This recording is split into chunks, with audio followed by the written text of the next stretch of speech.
हरे कृष्ण कृष्ण कृष्ण हरे हरे, हरे राम राम राम हरे हरे। हरे कृष्ण। আপনারা খুব আনন্দে আছেন, ভালো আছেন। আপনারা দেখে আমারও খুব মন আনন্দ পাচ্ছে। আপনারা খুব সুন্দরভাবে শ্রীমন চৈতন্য মহাপ্রভুর শুভ আবির্ভাব তিথি পালন করেছেন। হ্যাঁ, তাই আমি খুব আনন্দিত। হ্যাঁ, বহু ব্যক্তি আমাকে সুন্দর সুন্দর ফটো পাঠিয়েছেন যে প্রভু আমার বাড়িতে আমি সুন্দর করে সাজিয়ে এভাবে করেছি, খুব আনন্দ। তাই আমি এখন আমাদের কাছে আনন্দে আমাদের হৃদয়ের যত পাপ ছিল চৈতন্য মহাপ্রভুর শুভ আবির্ভাব তিথি পালন করাতে আমাদের সব পাপ নষ্ট হয়ে গেছে। যদিও কোনো পাপ আমাদের থেকে থাকে, সেই জন্যে এই একাদশীর নাম হলো পাপ মোচনী একাদশী। কি একাদশী? পাপ মোচনী একাদশী। এই পাপ মোচনী একাদশী আমরা পালন করব 26শে মার্চ বুধবার। তাহলে পাপ মোচনী একাদশী কবে? 26শে মার্চ বুধবার। আর পালন করব কবে? তারপরের দিন, হ্যাঁ, 27শে মার্চ বৃহস্পতিবার।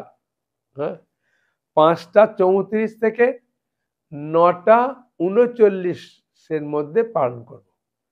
5:40, এই 5:34 থেকে 9:39 মধ্যে আমরা পালন করব। হ্যাঁ, তাহলে এখন পাপ মোচনী একাদশীর কাহিনী শ্রবণ করুন। এই পাপ মোচনী একাদশী 26শে মার্চ, সেই দিন একটা খুব আনন্দের উৎসব। সেই উৎসবটা কি উৎসব না? সেই উৎসবটা হচ্ছে অগ্রদ্বীপে, অগ্রদ্বীপ আছে একটা, সেই অগ্রদ্বীপে, হ্যাঁ, বুঝেছেন, গোবিন্দ ঘোষ ঠাকুরের শুভ তিরোভাব তিথি। হ্যাঁ, 26শে মার্চ খুব আনন্দের দিন একটি, না, গোবিন্দ ঘোষ ঠাকুরের শুভ তিরোভাব তিথি। যে গোবিন্দ ঘোষ ঠাকুরের তিরোভাব তিথিতে, হ্যাঁ, স্বয়ং শ্রাদ্ধ অনুষ্ঠান সমস্ত কাজ করেছিলেন স্বয়ং ভগবান গোপীনাথ। গোবিন্দ ঘোষ ঠাকুরের আরাধ্য ভগবানের নাম গোপীনাথ। সেই গোপীনাথ বিগ্রহ স্বয়ং তিনি গোবিন্দ ঘোষ ঠাকুরের, হ্যাঁ, সন্তান যেমন পিতার মৃত্যুতে যেমন সবকিছু কাজ করেন, সেরকম গোপীনাথ সবকিছু আয়োজন করেছিলেন। হ্যাঁ, সেরকম কাপড় পরে, শুধু একটা ধুতি, হ্যাঁ, উত্তরী, এবং গলায় যে কি বলে ওটা আমার মনে নেই, একটা চাবি দিয়ে থাকে যে, হ্যাঁ, ওটা, হ্যাঁ, এবং হব্বিসি যেমন খায় সেরকম সবকিছু করেন। এই গোবিন্দ ঘোষ ঠাকুরের তিরোভাব তিথিতে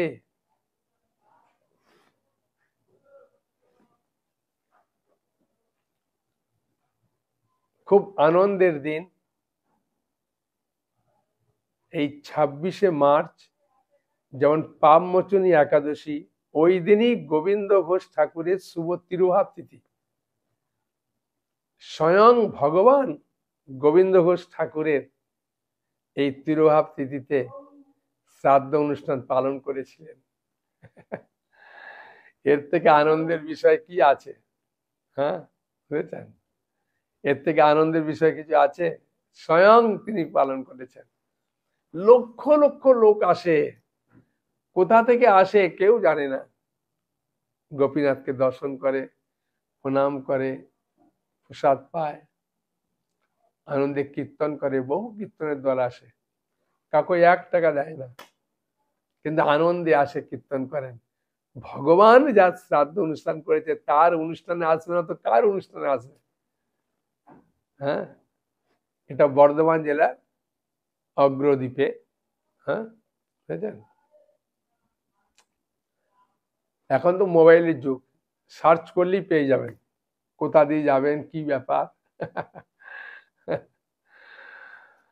তাই মহাপ্রভু, হ্যাঁ, খুব খুশি তার প্রিয় ভক্তকে, হ্যাঁ, দিয়ে তিনি একটা আনন্দ উৎসব করালেন। হ্যাঁ, নাহলে অগ্রদ্বীপকে মানুষ কে চিনত, তাই না? সে অগ্রদ্বীপের কাহিনী 2-1 মিনিট শুনুন, খুব আনন্দ পাবেন। কারণ শ্রবণ করলেও এর একটা মাহাত্ম্য আছে প্রচুর, বুঝেছেন? হ্যাঁ, এই অগ্রদ্বীপের কাহিনী আমারও বলার জন্য খুব আনন্দিত আমি। হ্যাঁ, বুঝেছেন? এই গোবিন্দ, মাধব, বাসুদেব 3 ভাই। হ্যাঁ, বলছেন গোবিন্দ, মাধব, বাসুদেব 3 ভাই, যা সবার কীর্তনে নাচে চৈতন্য গোসাই। মানে গোবিন্দ ঘোষ ঠাকুর, মাধব ঘোষ, বাসুদেব ঘোষ খুব সুন্দর গান গাইতে পারেন।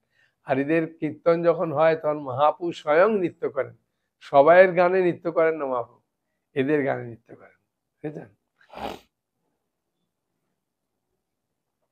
তাই এই মহাপ্রভু যখন সন্ন্যাস নেওয়ার পরে তিনি পুরীতে অবস্থান করলেন। তারপরে ওখান থেকে দক্ষিণ ভারতে গেলেন 2 বছর, ওখানে পরিভ্রমণ করে এলেন। আসার পরে আবার পুরীতে ছিলেন। তারপরে মহাপ্রভু ইচ্ছা করলেন আমি বৃন্দাবনে যাব। তাই বৃন্দাবনে যাওয়ার পথে তিনি রামকেলিতে রূপ সনাতনকে কৃপা করলেন। এই শান্তিপুর থেকে যখন যাচ্ছেন রামকেলির দিকে, মাঝে এই অগ্রদ্বীপ পড়ল। এখানে মহাপ্রভু 1 রাত্রে অবস্থান করলেন।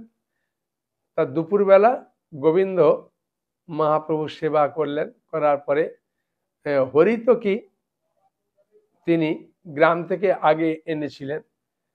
তা মহাপ্রভু হঠাৎ চাইলেন যে গোবিন্দ, খাওয়ার পরে আমাকে তুমি মুখ শুদ্ধি দাও, আজকে দাও।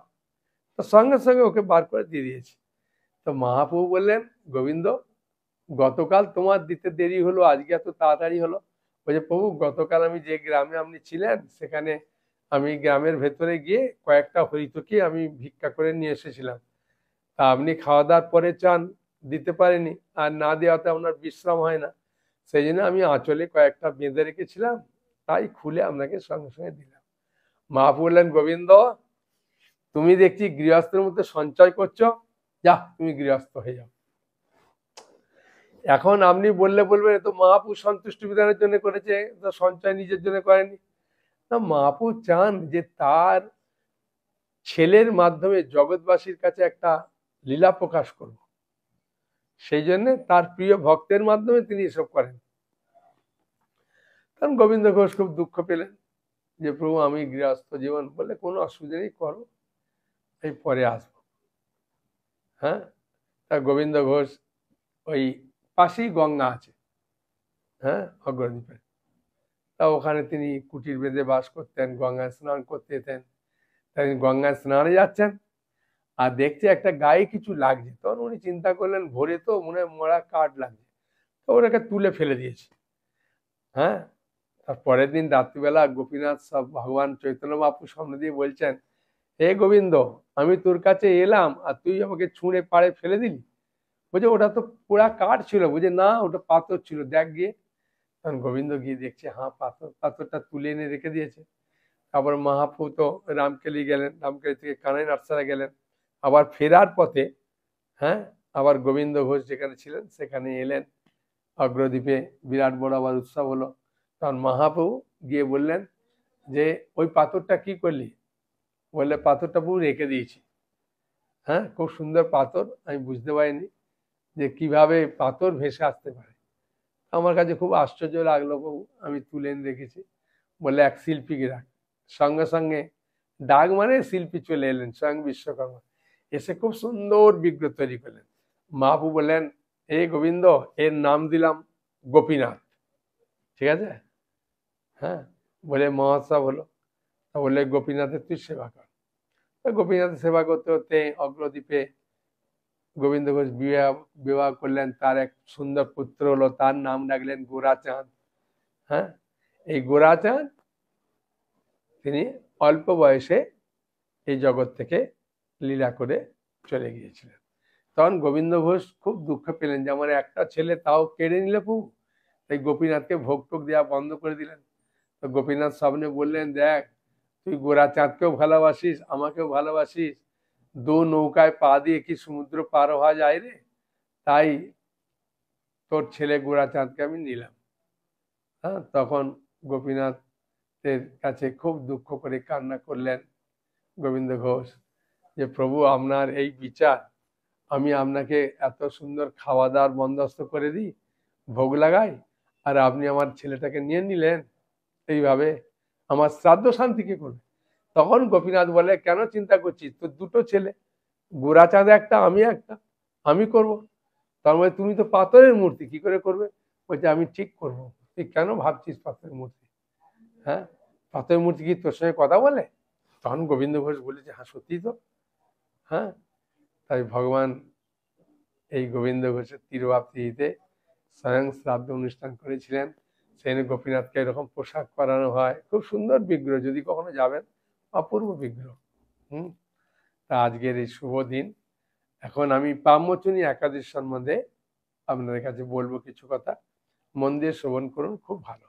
কারণ এই একাদশী যারা মনে করছেন যে এখনো আমি করিনি, বা আমি করতে করতে বছরে মাত্র 2-3টে একাদশী করি, মেন একাদশী, বা কেউ কেউ বলছেন প্রভু আমি একাদশী ভঙ্গ হয়ে যাওয়ার পরে আর একাদশী চালু করিনি।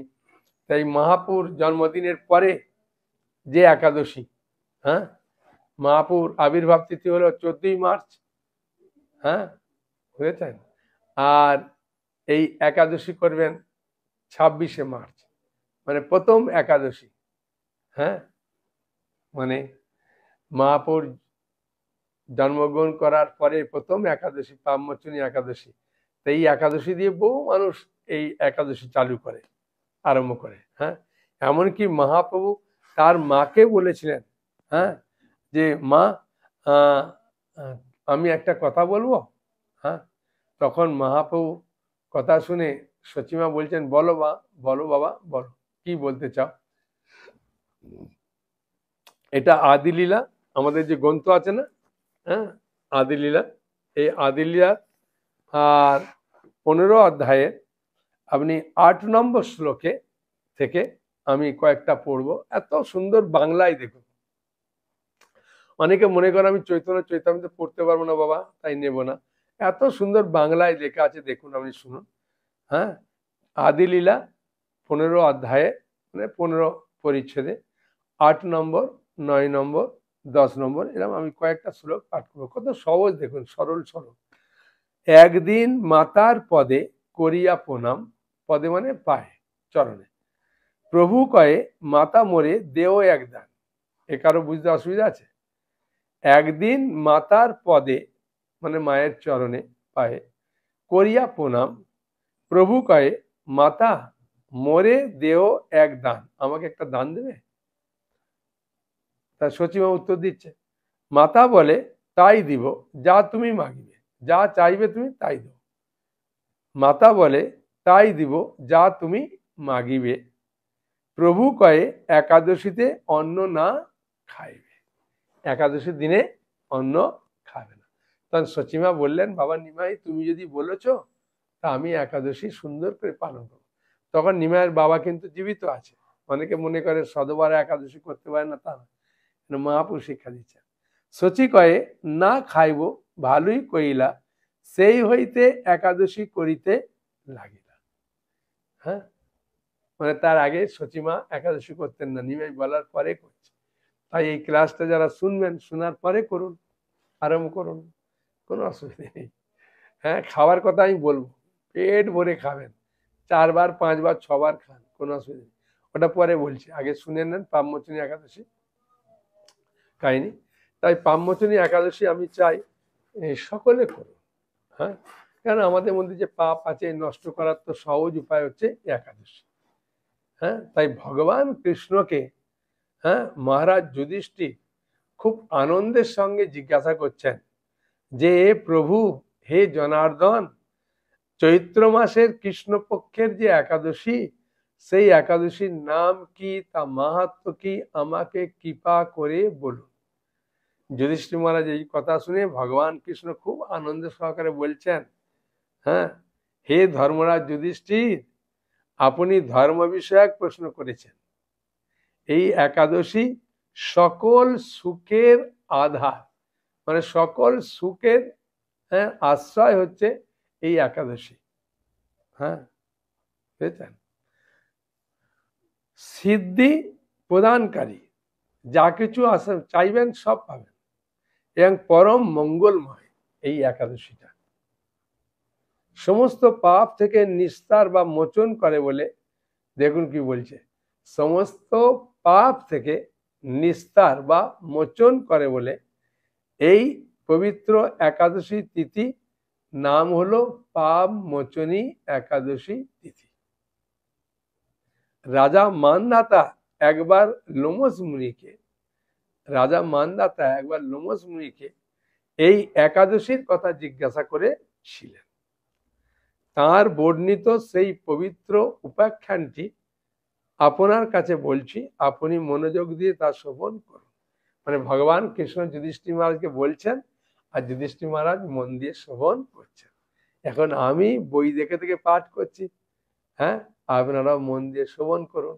হ্যাঁ, প্রাচীনকালে অতি মনোরম চৈত্র রথ পুষ্প উদ্যানে মুনিগণ বহু বছর ধরে তপস্যা করেছিলেন। এক সময় মেধাবী নামে এক ঋষি কুমার, হ্যাঁ বুঝেছেন, চৈত্র রথ একটা পুষ্প বাগান ছিল, হ্যাঁ, সেই বাগানেতে মুনি ঋষিরা তপস্যা করছিলেন। আর সেখানে মেধাবী নামে একজন ঋষি ওখানে এসেছিলেন, হ্যাঁ, তপস্যা করেছিলেন। আর যখন তপস্যা করছেন, হ্যাঁ, তপস্যার বলে সবাইকে দেখবেন আলাদা রকম একটা সৌন্দর্য দেখতে লাগে। তাই মেধাবী ঋষিকে দেখে, হ্যাঁ, মঞ্জু ঘোষা নামে এক সুন্দরী অপ্সরা তাকে বশীভূত করতে চাইল। হ্যাঁ, বুঝেছেন? সবাই তো একটা স্বাভাবিক কারণে এমনি আকৃষ্ট হয়। তাই ওই মঞ্জু ঘোষা নামে সুন্দরী অপ্সরা ওই মেধাবী ঋষির প্রতি আকৃষ্ট হয়ে গেল। এখন ঋষি অভিশাপ দিতে পারে, সেই ভয়ে আশ্রমে 2 মাইল দূরে অবস্থান করতে লাগলো। হ্যাঁ, সবার ভয়ও আছে, কিন্তু ঋষির প্রতি আকৃষ্ট হয়েছে, 2 মাইল দূরে তপস্যা করতে লাগলো। হ্যাঁ, এখন কি করা যাবে, ঋষির তো কোনো ধ্যান ভাঙছে না, 2 মাইল দূর থেকে কি করে করবে। তাই বীণা বাজিয়ে মধুস্বরে সে গান করতে লাগলো। একদিন মঞ্জু ঘোষা মেধাবীকে দেখে কাম মানে পীড়িত হয়ে পড়ে। এখন দূর থেকে দেখে আকৃষ্ট হয়ে পড়ে আর কি। এদিকে ঋষি মেধাবীও অপ্সরার অনুপম সৌন্দর্য দিকে মুগ্ধ হন। তখন সেই অপ্সরা মুনিকে নানা হাব ভাব বা কটাক্ষ দ্বারা বশীভূত করে ক্রমে কাম পরবশ হয়ে মুনি সাধন ভজন বিসর্জন দিয়ে তার, হ্যাঁ, আরাধ্য দেবকে বিস্মিত হলেন। মানে যেহেতু মঞ্জু ঘোষার রমণী, হ্যাঁ, অপ্সরা তার প্রতি আকৃষ্ট হয়েছে, আর ও আকৃষ্ট হয়ে ভগবানকে ভুলে গেছে। বুঝছেন?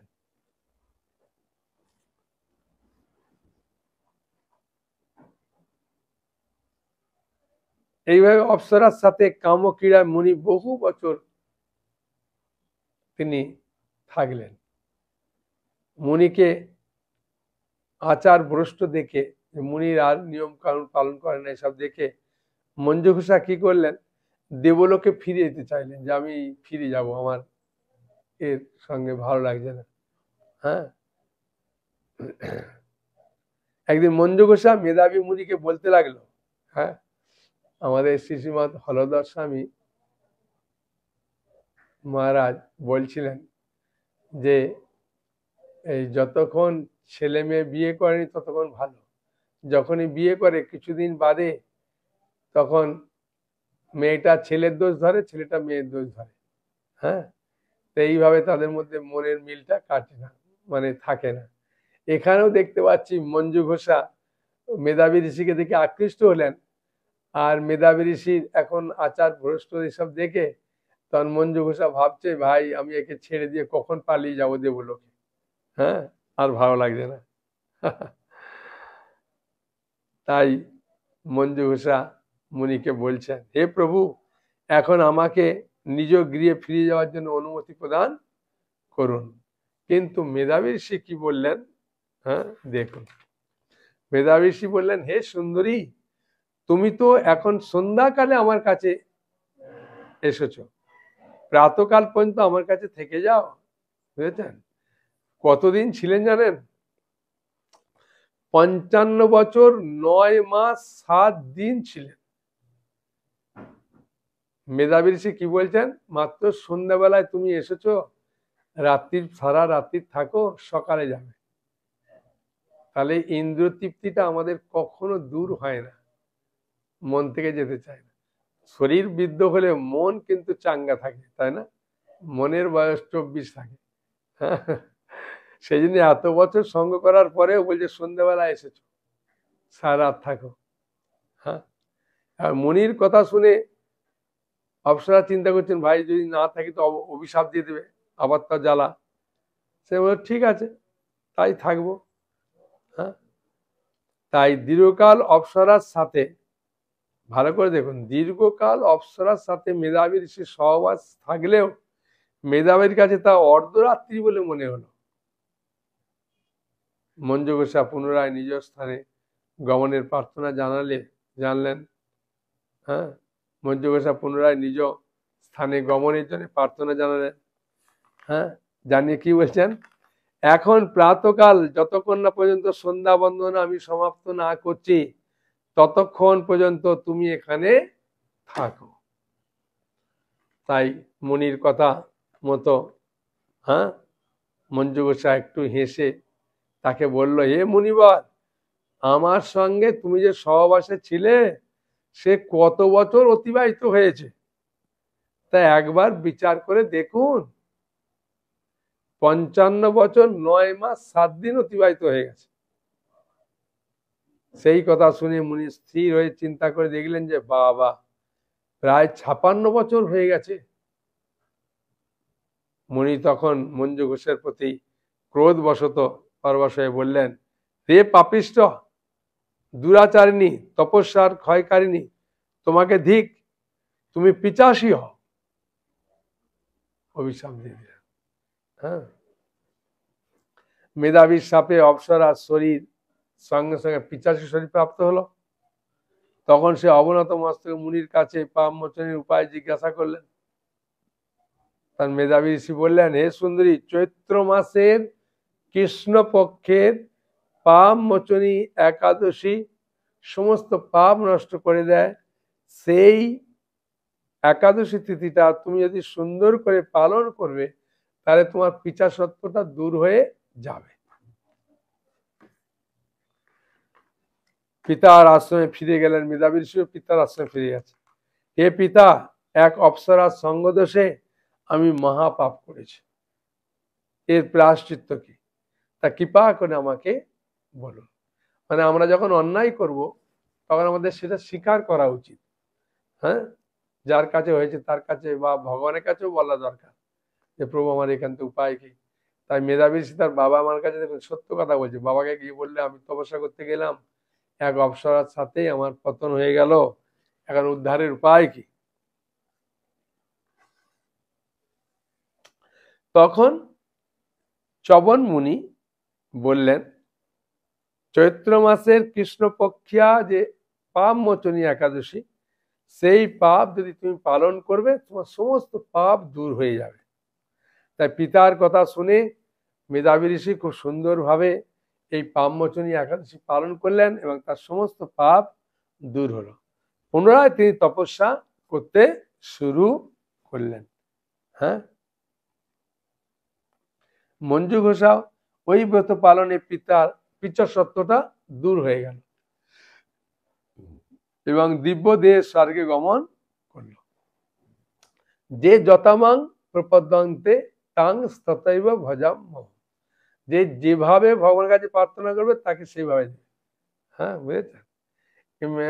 মঞ্জু ঘোষা চাইলো আমি স্বর্গে ফিরে যেতে, ভগবান যাও স্বর্গে যাও। হ্যাঁ, বুঝেছেন? তো এই হচ্ছে পাপমোচনী একাদশী, খুব সুন্দর মাহাত্ম্য। হে মহারাজ, যারা এই পাপমোচনী একাদশী পালন করেন তাদের পূর্বকৃত সমস্ত পাপই ক্ষয় হয়। হরি বল, হরি বল।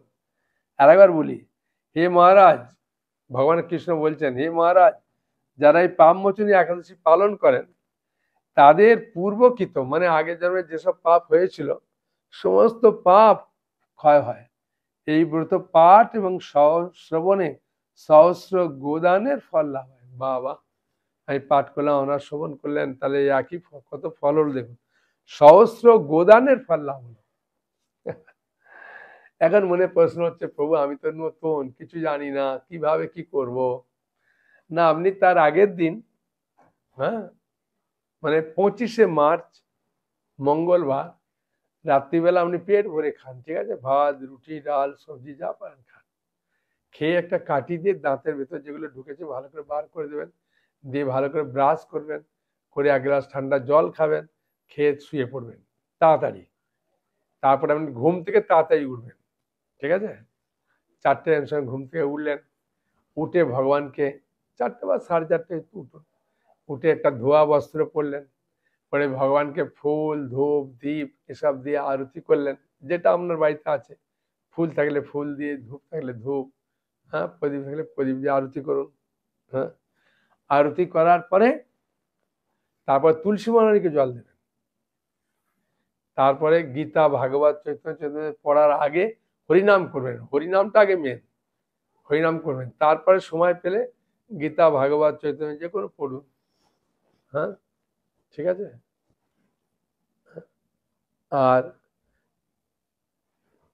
খাওয়ার ব্যাপারটা বলে দিই, আপনি পূজা করার পরে আপনি পেট ভরে সাবু ভিজিয়ে কলা দিয়ে গুড় দিয়ে খেতে পারেন, কি আগের দিন বাদামকে ভিজে দিয়েছেন, প্রেসার কুকারে বাদামটা সিদ্ধ করতে দিলেন, এই বাদাম সিদ্ধ খেলে তো খিদেই পায় না, একটু আলু ভাজা করলেন, হ্যাঁ, সন্দেহ লবণ আর সূর্যমুখী তেল দিয়ে, বা সবজিও করতে পারেন, পেঁপে, আলু, কাঁচা কলা দিয়ে সবজি করলেন, কুমড়া দিয়ে সবজি করুন, হ্যাঁ, বাদাম একটু ভেজে ওর উপরে দিয়ে দিবেন, খুব খুব ভালো লাগবে। হ্যাঁ, অনেকে কুমড়া সবজি খুব খায়। হ্যাঁ, কুমড়ো আলু দিয়ে সবজি করলেন, উপরে একটু বাদাম ছড়িয়ে দিলেন, খুব ভালো। হ্যাঁ, যাদের ওখানে সহ্য হয় না, পেঁপে, কাঁচা কলা দিয়ে করলেন, করার পরে 3বার 4বার খান, অসুবিধা কি আছে? হরিনাম করুন। ওই দিন খালি মিথ্যা কথা বলা বা কারোর সঙ্গে চিটিং করা, অসৎ ব্যবহার করা, এগুলো না করলেই হলো, আর কিছু না। হ্যাঁ, কেউ না করলে আপনি একা করবেন, অসুবিধা নেই। তারপরের দিন আপনি চিড়া বা মনে করুন আপনার বাড়িতে আগের দিন অন্ন ভোগ ছিল, বা পায়েস রান্না করে ভগবানকে দিতে পারেন, বা অন্য ডাল সবজি করেও দিতে পারেন, রুটি করে দিতে পারেন, মুড়ি খেতে পারেন, কোনো অসুবিধা নেই। 5টা 34 থেকে 9টা 39-এর মধ্যে, মানে 6টা 7টা 8টার মধ্যে খান, ভালো। বেশিক্ষণ পেটে থাকবে মানে খালি পেটে থাকলে একটু শরীর খারাপ করে না, ওই জন্য। হ্যাঁ, হরে কৃষ্ণ। আর কোনো প্রশ্ন আছে? বলুন। না প্রভু, আমি তো রুগী মানুষ, আমি কি ওষুধ খেতে পারবো? হ্যাঁ, ওষুধ খেতে পারবেন, কিছু খাওয়া দাওয়ার পরে ওষুধ খাবেন। হ্যাঁ, কোনো অসুবিধা নেই। যেগুলো মনে করুন খাওয়া দাওয়ার আগে খেতে হয়, সে একটা খেয়ে নেবেন ওষুধ। হ্যাঁ, এখন চৈতন্য মহাপ্রভুর নিত্যান্ত প্রভু, অদ্বৈত আচার্য পণ্ডিত, গদাধর পণ্ডিত, শ্রীবাস ঠাকুরকে যে প্রার্থনা করলে আপনারা খুব সহজে একাদশী পালন করতে পারবেন। হ্যাঁ, আমরা যে ফলটা খেতে ভালো লাগে সেই ফল খান। হ্যাঁ, বাড়িতে যদি দুধ থাকে তাহলে পাতিলেবু দিয়ে একটু কাটিয়ে ছানা করে খান। হ্যাঁ, অনেকে বলে প্রভু আমার দুধ সহ্য হয় না, ঠিক আছে ছানা করে খান। হ্যাঁ, ফল খান যেগুলো আপনার খেলে সুবিধা হয়। যখন এই বাদাম খেলে আর একটু আলু ভাজা খেলে আর যদি কুমড়ার সবজি খাবেন, খিদেই পায় না। হ্যাঁ, কুমড়া তো এখন বাজারে সব জায়গায় পাওয়া যায়, তাই না? কাঁচা হোক পাকা হোক কুমড়ার সবজি করলেন, যদি একটা ফল খেলেন, নারকেল খেলেন, ডাবের জল বা শরবত খেলেন, দেখবেন খুব সহজে আপনি আনন্দে পালন করতে পারছেন। আমাদের তখন মনেই থাকবে না, বাবা এত আনন্দ রে, আমি তো আগে জানতাম না একাদশী করলে।